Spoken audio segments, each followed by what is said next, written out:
58 kilometers per hour. Sabi sa gauge. Actually sponge nga siya. Sa panghugas ng pinggan. Wow!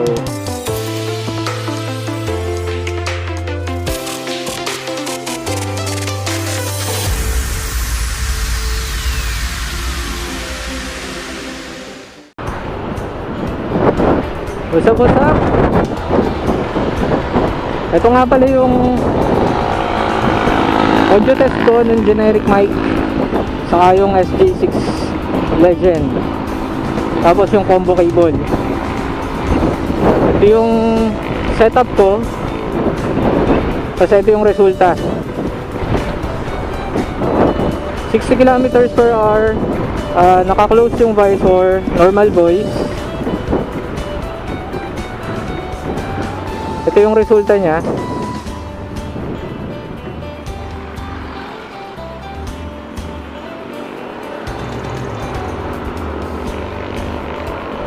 Tapos ito naman yung open visor, normal voice, 58 kilometers per hour. Sabi sa gauge.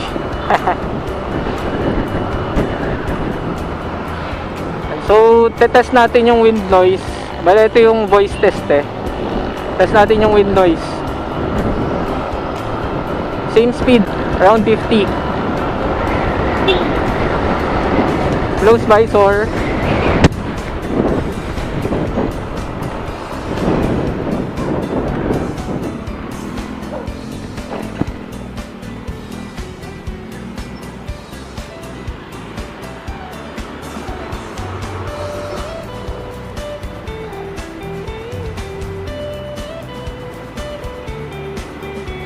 Grabe, may bata. Tas kabot.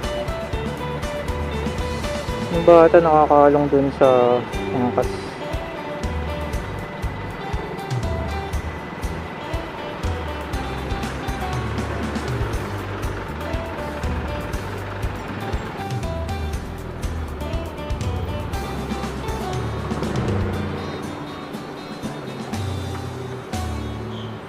Yung normal voice na ayaw makaistorbo ng kapwa. Close visor. Normal voice na ayaw makaistorbo ng kapwa. Open visor. Yun, bali ang ginawa ko nga pala dito, katulad nung kay scooter rider na setup. Yung pinaka mic nya binalot ko sa foam. Tinanggal ko yung original foam niya, then binalot ko siya sa foam. Actually sponge nga siya, yung sa panghugas ng pinggan. Tapos binalot ko siya ng zip tie. After kong balutin ng zip tie, dinikit ko siya dun sa may cheek pad. Ganun na ganun, katulad ng kay scooter rider.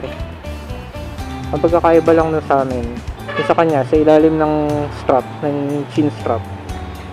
Yung sa akin naman, sa ibabaw ng chin strap. Bakit ganun yung ginawa ko? Kasi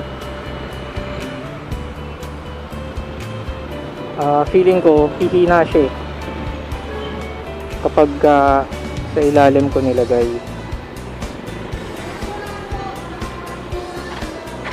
Ito nga pala ay volume 9 sa SJ6 Legend sa settings niya.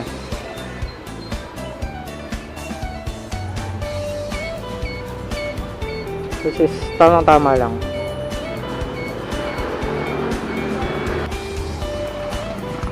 Wow. PSO ah.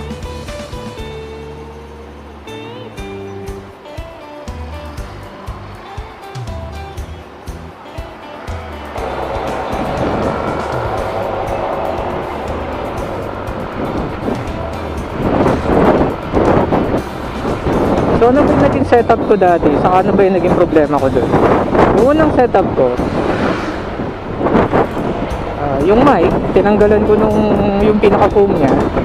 Tapos binalutan ko ng bulak. After kong balutan ng bulak yung mic, nilagyan ko ng tape. Ang gamit ko pang tape nun yung ano, yung Tamiya tape, Tamiya masking tape. Ngayon, okay yung pick up niya.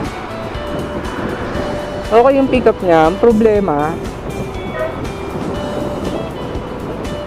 na-pick up niya rin yung ano, yung ingay ng paligid. Hindi ko ma-isolate yung boses ko dun sa ingay ng paligid. Kahit nakasarado na yung visor. Tapos,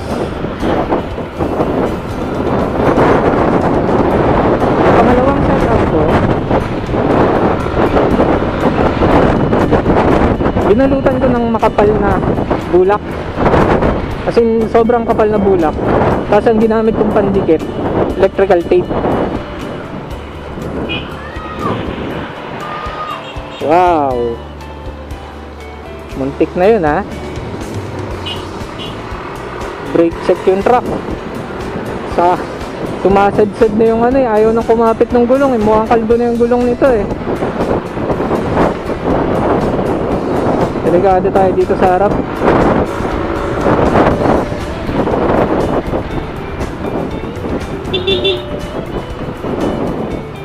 Okay, so ano naging problema ng electrical tape yung ginamit ko pambalot? Ang naging problema nun, masyadong sabog yung boses ko.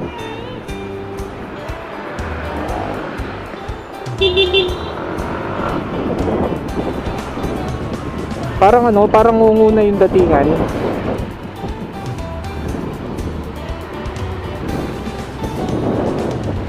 Nung bukas yung visor niya, okay pa eh. Medyo naiintindihan mo pa yung sinasabi ko, yung salita ko. Ang problema, pag sinara mo na yung visor, yun nga, muffled na yung tunog.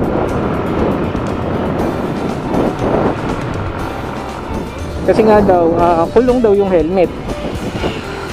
Ayun, sobrang nakaka-stress pala yung ganun. Hindi mo na alam kung anong setup gagawin. Suko ka na.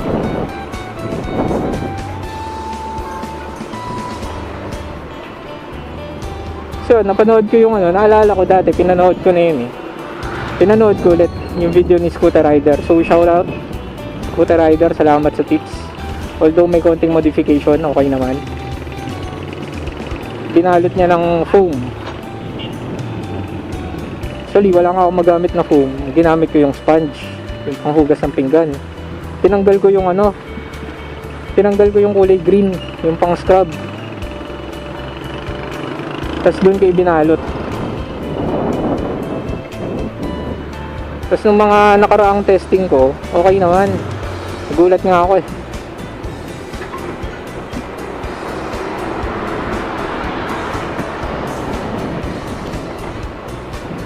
So ngayon may tinitest akong bago. Yung tunog naman ng engine. Kaya kasi pagka naman sarado yung visor ko, sobrang tahimik. So test natin. Wala, napanood ko lang din naman sa YouTube. Habang sinesearch ko kung paano pagagandahin yung setup ng mic.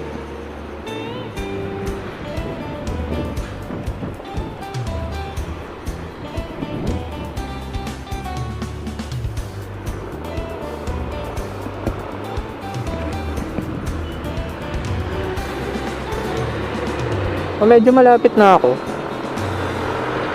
Dito ko na lang muna tatapusin yung video.